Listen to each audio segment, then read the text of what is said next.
ರಾಣಿ, ನಾನು ಕಳ್ಕೊಂಡಿರೋ ದುಡ್ಡಿನ ವಿಷಯನ ಅವ್ರು ಯಾರೋ ದೊಡ್ಡದಾಗಿ ತಗೊಂಡಿಲ್ಲಮ್ಮ. ಅದನ್ನಾಗ್ಲೇ ಬಿಟ್ಬಿಟ್ರು. ಆದ್ರೆ ಅಪ್ಪನ್ಗೆ ಆಕಾಶ್ ಕೊಟ್ಟಿರೋ ದುಡ್ಡಿಂದನೇ ಈ ಸಮಸ್ಯೆ ಬಂದಿರೋದು.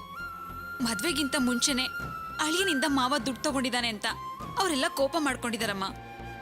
ಅಯ್ಯೋ, ಏನ್ ಮಾಡ್ಬೇಕು ಅಂತಾನೆ ಗೊತ್ತಾಗ್ತಿಲ್ವಲ್ಲ. ರಾಣಿ, ನನ್ನ ಜೊತೆ ಬಾ. ಅವ್ರ ಕೈ ಕಾಲಿಡ್ದು ಬೇಡ್ಕೊಂಡಾದ್ರು ಸರಿ, ನಿನ್ನ ನಿನ್ ಗಂಡನ ಮನೆಗೆ ಸೇರಿಸ್ಬಿಟ್ಟು ಬರ್ತೀನಿ.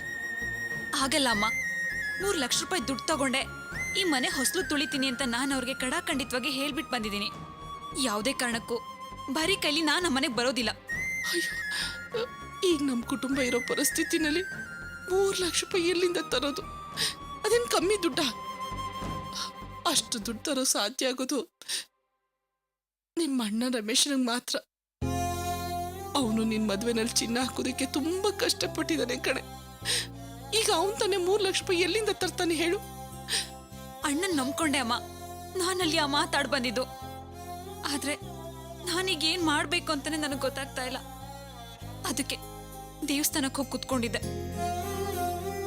ನೀನ್ ತವ್ರ ಮನೆಗೆ ಹೋಗ್ತೀನಿ ಅಂತ ಹೇಳಿ ಬಂದಿದ್ರೆ ಒಂದ್ 15 ದಿನ ಈ ಮನೆಯಲ್ಲಿದ್ದು ಸಂತೋಷವಾಗಿ ಹೋಗ್ಬೋದಿತ್ತು.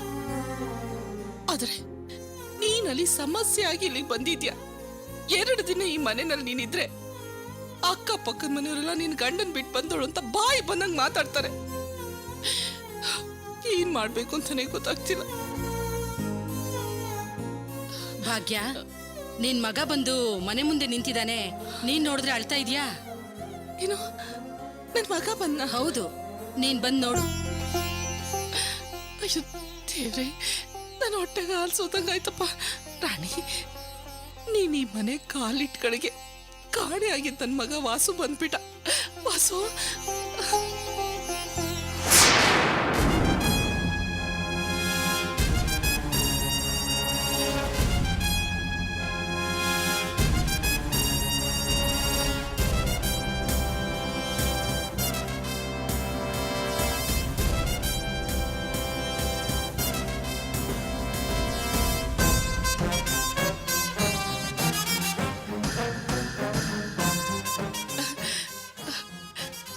ಅಳಿಂದ್ರೆ ಬನ್ನಿ.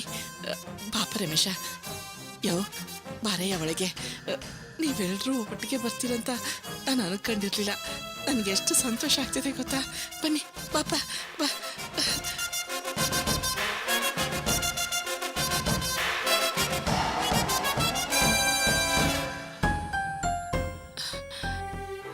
ಮನೆವರೆಗೂ ಬಂದು ಮನೆ ಒಳಗಡೆ ಬರ್ಲಿಲ್ಲ ಅಂದ್ರೆ ಹೆಂಗಯ್ಯ? ಅಳಿಯನ್ನು ಮಗನು ಕರ್ಕೊಂಡು ಒಳಗ್ ಬಾರಯ್ಯ. ಆಕಾಶ್, ನಾವಿಲ್ಲಿ ಪಂಚಾಯಿತಿ ಮಾಡಕ್ ಬಂದಿಲ್ಲ. ರಾಣಿ ಬಂದಿದ್ರೆ ಹೊರಗೆ ಕಳಿಸ್ಕೊಡಕ್ ಹೇಳು.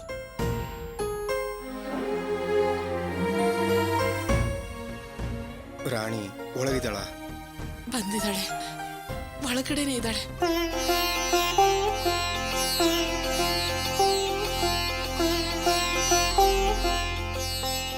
ಎಲ್ಲಿಗೆ ಹೋಗ್ಬೇಕು ಅಂತ ಗೊತ್ತಾಗ್ದೆ ದೇವಸ್ಥಾನದಲ್ಲಿ ಒಬ್ಳೆ ಕುಂತಿದ್ಲು. ಕಾಣೆ ಆಗಿರೋ ವಾಸು ಮನೆಗೆ ಬರ್ಲಿ ಅಂತ ದೇವ್ರ ಹತ್ರ ಬೇಡ್ಕೊಳಕ್ಕೆ ದೇವಸ್ಥಾನಕ್ಕೆ ಹೋಗಿದ್ದೆ. ಅಲ್ಲಿ ರಾಣಿನ ನೋಡಿ ಮನೆಗೆ ಕರ್ಕೊಂಡು ಬಂದೆ. ಅಲ್ಲಿ ನಡೆದಿದ್ದೆಲ್ಲ ಈಗ ತಾನೇ ಹೇಳಿದ್ಲು ರಾಣಿ. ಅದನ್ನೆಲ್ಲ ಕೇಳಿ ನನ್ನ ಜೀವನ ಹೊಂಟಾಯ್ತು ಕಡೆಯ. ಅಳಿಂದ್ರೆ, ಏನೇ ಆಗಿರ್ಲಿ ನಿಮ್ ಮನೆಯವರೆಲ್ಲ ಹಿಂಗ್ ನಡ್ಕೋಬಾರ್ದಾಗಿತ್ತು. ಆಕಾಶ್, ಇಲ್ಲಿ ಏನ್ ನಡೀತು ಅಂತ ಕೇಳೋಕ್ ಬಂದಿಲ್ಲ. ರಾಣಿ ಒಳಗಿದಾಳಂತೆ, ಹೋಗಿ ಕರ್ಕೊಂಬ.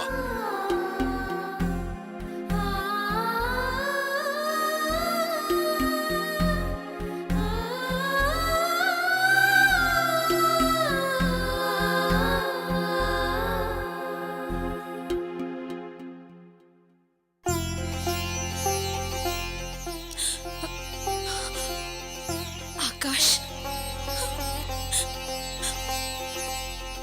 ಆಕಾಶ್. ರಾಣಿ, ಎಂತ ಹುಚ್ಚ ಕೆಲಸ ಮಾಡ್ಬಿಟ್ಟೆ ರಾಣಿ. ಮನೇಲಿ ಸಮಸ್ಯೆ ಆದ್ರೆ ನನ್ನ ಹತ್ರ ಬಂದು ಹೇಳ್ಬೇಕು ತಾನೆ ನೀನು? ಇದೇನಾ ನಿನ್ನ ಮೇಲೆ ಇಟ್ಟಿರೋ ಪ್ರೀತಿ? ಅಟ್ಲೀಸ್ಟ್ ಒಂದು ಫೋನ್ ಮಾಡಿ ಹೇಳ್ಬೋದಿತ್ತಾನೆ ನನಗೆ.